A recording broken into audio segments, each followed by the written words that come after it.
नमस्कार, स्वागत है आप सभी का। तो हाजिर हुए हैं दिन भर की प्रमुख खबरों के साथ। तो इससे पहले खबरों का अध्ययन विस्तृत रूप से करें, निवेदन रहेगा कृपया चैनल को जरूर सब्सक्राइब करें। तो पेश हैं दिन भर की प्रमुख खबरें। डीएफओ को पत्नी की बीमारी के कारण देना पड़ा था इस्तीफा, अब धर्मशाला किया गया तबादला। जनजातीय क्षेत्र पांगी में तैनात डीएफओ देवेंद्र सिंह ढडवाल का धर्मशाला स्थित Himachal Pradesh forest ecosystem and climate proofing project यानी KFW में सहायक परियोजना निदेशक APD के पद पर तबादला कर दिया गया। उनकी जगह डलहौजी के ACF रवि गुलेरिया को पांगी का नया डीएफओ नियुक्त किया गया है। इस संबंध में अतिरिक्त मुख्य सचिव वन की ओर से आदेश जारी कर दिए हैं। बता दें कि पत्नी की बीमारी के चलते छुट्टियां न मिलने पर डीएफओ देवेंद्र सिंह ढडवाल नौकरी छोड़ने के लिए विवश हो गए थे। कबायली क्षेत्र पांगी में तैनाती के बाद उनके अक्सर अवकाश पर रहने के बाद पांगी एकता मंच ने यहां पर स्थायी डीएफओ की तैनाती को लेकर आवाज़ बुलंद की थी। इसके बाद मामला मुख्यमंत्री और मुख्य सचिव के पास पहुंचा।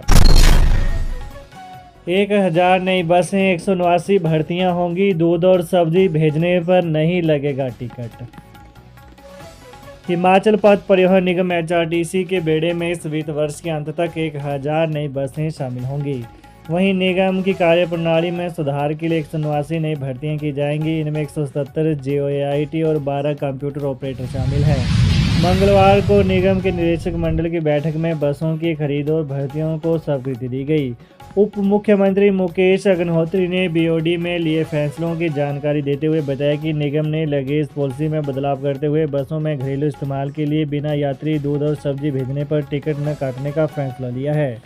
शिमला का ढली और ठियोग बस अड्डा जल्द जनता को समर्पित किया जाएगा। 327 इलेक्ट्रिक बसें खरीदने की प्रक्रिया अंतिम चरण में है। 250 डीजल बसें भी खरीदी जाएंगी जो 32 से 34 सीटर होंगी। सरकार ने खरीद के लिए सहमति जताई है। 100 टेम्पो ट्रैवलर खरीदने के लिए भी निगम ने मंजूरी दे दी है। 24 नई वोल्वो खरीदने के लिए जल्द दोबारा टेंडर होंगे। बसों पर अब नशीले पदार्थों के नए विज्ञापन नहीं लगेंगे। पिछली सरकार का अनुबंध था जिसके कारण बसों पर विज्ञापन लगे हुए हैं।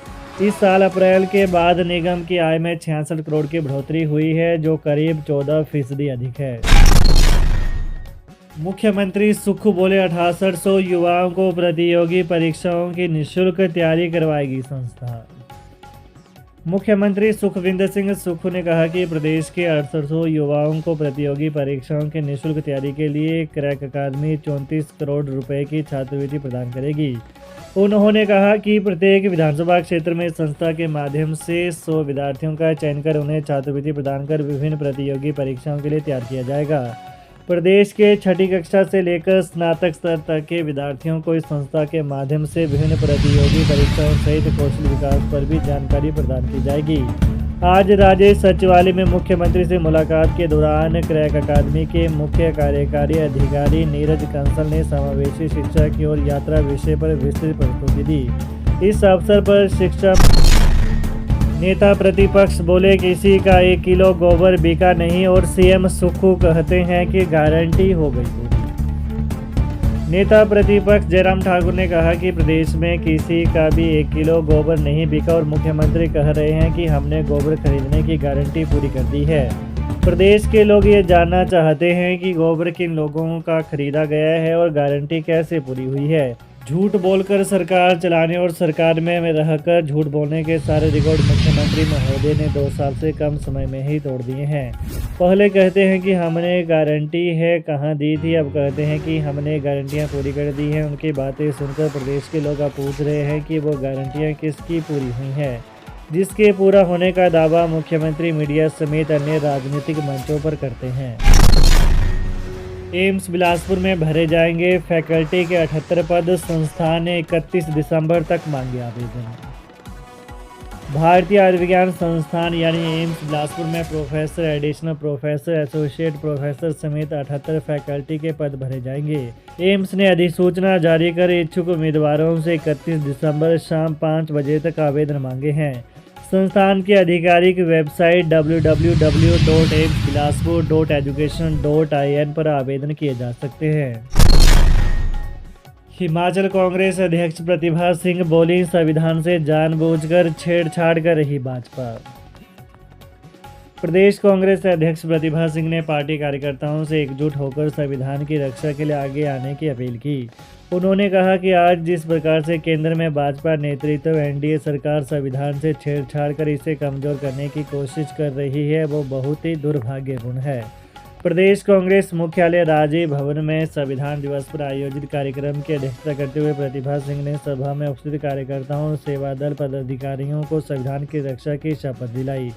उन्होंने कहा कि डॉक्टर भीमराव अंबेडकर ने संविधान में मानवाधिकारों की रक्षा की है। आज केंद्र सरकार उन अधिकारों का हनन कर रही है। एक सोची समझी रणनीति के तहत भाजपा अंबेडकर के संविधान को कमजोर करने की कोशिश कर रही है। उन्होंने कहा कि अब समय आ गया है कि देश के लोगों को उनके अधिकारों के प्रति जागरूक किया जाए। उन्होंने इसके लिए कांग्रेस जनों को एकजुट होने का आह्वान किया। 24 दिसंबर को होगा शिमला विंटर कार्निवल का आगाज, 12 जिलों की संस्कृति की मिलेगी झलक।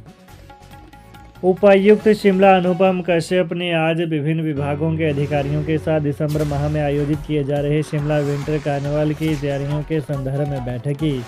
उल्लेखनीय है कि शिमला विंटर कार्निवल का आयोजन 24 दिसंबर से प्रस्तावित है और इस बार कार्निवल उत्सव की तरह मनाया जाएगा।